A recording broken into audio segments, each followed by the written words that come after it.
Bonjour à toutes et à tous et bienvenue dans cette nouvelle vidéo de rédacteurweb.fr. Aujourd'hui, j'aimerais traiter d'un sujet assez particulier, ça va être tout simplement de savoir si les rédacteurs web devraient travailler à l'heure ou plutôt au mot. Et concernant ce sujet, j'ai un avis plutôt tranché, c'est-à-dire que pour moi, du moins avec mon expérience, je me suis aperçu que c'était beaucoup plus intéressant de travailler au mot. Alors, je vais vous donner 5 raisons. Alors, bien entendu, ça m'est propre, c'est-à-dire que ce sont vraiment. Enfin, pour moi, c'est une analyse personnelle. Libre à vous, tout simplement, de me dire si vous êtes d'accord ou pas. Je serais ravi d'entendre vos suggestions, pardon. Voilà, tout de suite, on va commencer par la première raison qui, pour moi, est une évidence, c'est-à-dire que lorsque vous travaillez au mot, avec votre client, tout simplement, il n'y a pas de surprise. Alors, qu'est-ce que ça veut dire?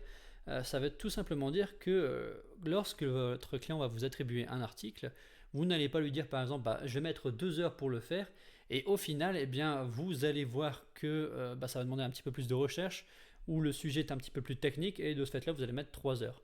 Et tout simplement, soit vous allez facturer cette heure à votre client, et dans ce cas-là, il va vous dire, ouais, mais attendez, vous m'avez dit que c'était pour 2 heures, alors maintenant vous mettez 3 heures. Ou soit vous allez tout simplement pas la facturer et, euh, et vous allez perdre de l'argent, voilà, tout simplement. Donc pour moi, le fait de travailler au mot, de facturer au mot, eh bien, ça permet de ne pas avoir de surprise du côté du freelanceur, donc du rédacteur web, ou du côté même du client. On sait tous les deux où est-ce qu'on va. Par exemple, si c'est un article à, je ne sais pas à combien de mots, à 1000 mots, et qu'on va mettre allez, on va mettre à 0,05 du mot par exemple. On va dire voilà, cet article-là, je vais vous le facturer $50 ou 50 €, peu importe la devise dans laquelle vous travaillez. Euh, voilà, que cet article-là, vous y passiez 1 heure, vous y passiez 3 heures, vous savez exactement ce que vous allez facturer et votre client également sait ce qu'il va payer. Donc voilà, ça c'est pour moi la première raison et une des plus évidentes. La deuxième raison, c'est tout simplement que vous allez pouvoir vous fixer un objectif simple. Alors qu'est-ce que j'entends par objectif simple? C'est assez simple. C'est tout simplement que si vous souhaitez vraiment atteindre un bon chiffre d'affaires, vous allez vous fixer un chiffre. Par exemple, vous dire, voilà, moi ce mois-ci, je veux faire 2000, 3000, 4000, peu importe le chiffre. Et vous allez vous dire, voilà, combien d'articles il faut que je rédige, à quel prix pour pouvoir atteindre cet objectif. Je trouve que c'est beaucoup plus difficile lorsque vous allez travailler en taux horaire pour vous mettre un objectif, puisque au final, soit vous allez augmenter votre taux horaire, soit vous allez tout le temps travailler le même nombre d'heures. Alors qu'en travaillant en mots, forcément, ça va tout le temps varier. Il y a des articles pour lesquels vous allez travailler moins et d'autres pour lesquels vous allez travailler plus. Donc pour moi, c'est beaucoup plus simple de simplement de diviser la somme par le nombre de mots que vous devez rédiger et après répercuter cela en nombre d'articles. Voilà, donc ça c'est également un autre point personnel qui pour moi fait que je préfère travailler au mot et pas à l'heure. Voilà, un autre point qui rejoint forcément l'objectif, c'est tout simplement pour réaliser des devis beaucoup plus simples. Alors encore une fois, je rejoins le premier argument, c'est que lorsque je vais faire un devis à un client, par exemple, qui me dit voilà, moi j'ai un article de autant de mots à rédiger, moi honnêtement, ça m'est très difficile de dire en combien de temps je vais le rédiger. Surtout si c'est une thématique que je ne connais pas ou que je ne maîtrise pas. Puisque forcément ça va me demander plus de recherche, le style d'écriture va forcément être différent. S'il y a certains types de personas à qui il faut s'adapter, ça va peut-être demander encore plus de travail. Alors que je sais qu'à mon taux au mot, je sais que ça couvre très bien n'importe quel taux horaire. Voilà. À titre personnel, par exemple, je travaille à 0,07 euros du mot. C'est pas le plus cher, c'est pas le moins cher. Ça varie en fonction des clients, forcément. Ça varie également en fonction du nombre d'articles que je vais traiter avec ce client.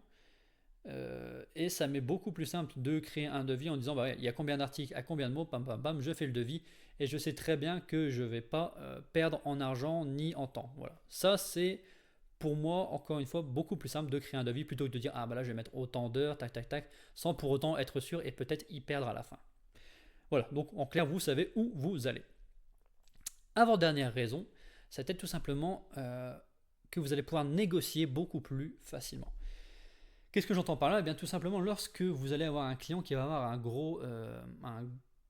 beaucoup d'articles à rédiger, un gros flot, généralement, vous allez lui faire un prix. Enfin, moi, je travaille de cette manière-là. C'est-à-dire que si la personne va, par exemple, me dire, voilà, moi j'ai 4 articles par semaine à traiter, sachant que c'est indéfini, donc c'est pas juste pour une semaine ou pour un mois, à combien vous faites le prix? Forcément, je vais pas facturer de la même manière.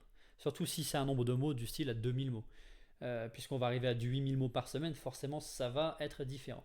Et je trouve que si vous travaillez au mot, ben, par exemple, moi je facture à 0,07, ben, je vais dire, ben, écoutez, en fonction, vu que là il y a beaucoup de mots tac tac, eh bien, je vais vous facturer à 0,05 ou à 0,06 ou à 0,04. Voilà, tout va dépendre du nombre d'articles, du nombre du flot de travail que ce client va m'apporter, puisque on recherche toujours cette création de partenariat à long terme. Donc pour moi, c'est beaucoup plus simple que si vous travaillez au taux horaire en disant, bah écoutez, là, moi je travaille 40 euros de l'heure, bah écoutez, je vais essayer de travailler à 35 euros. Pour moi, c'est beaucoup plus difficile d'évaluer un taux horaire, du moins avec le travail, plutôt que de travailler avec un prix au mot. Enfin, dernière raison, je pense que celle-ci est la plus évidente. Moi, c'est celle que j'ai remarquée qui est la plus fracassante, c'est que c'est la différence psychologique. C'est-à-dire que lorsque vous allez dire à un client, voilà, moi je travaille à 40 euros de l'heure, bah, je vais vous dire une chose, c'est que la moitié des clients vont avoir forcément un frein psychologique. Alors que si vous lui dites, bah, moi je travaille 0,07 de l'heure, enfin du 0,07 de l'heure, non, cela on va être pire qu'un chinois, mais par exemple que je travaille à 0,07 au mot, eh bien ça va passer beaucoup mieux. Bien entendu, le client va généralement faire le calcul, mais ça passera beaucoup plus facilement que lorsque vous allez lui annoncer du 40 euros de l'heure qui va faire qui va faire mal, généralement, psychologiquement. Voilà, donc pour moi, ça c'est vraiment 5 raisons, encore une fois, qui sont totalement personnelles, et je serais ravi d'écouter vos raisons si vous préférez travailler à l'heure. Mais c'est pourquoi je recommande à tous les rédacteurs web de travailler au mot, et surtout aux débutants, je trouve que c'est beaucoup plus simple, surtout lorsqu'on a du mal un peu à évaluer le temps qu'on va mettre pour un article. Voilà, donc si vous souhaitez en savoir plus sur le métier de rédacteur web, il y a tout le temps un petit ebook à télécharger gratuitement dans la description. Si vous avez des commentaires, je serai ravi de les écouter, et je vous dis à bientôt dans une prochaine vidéo. Allez, à ciao.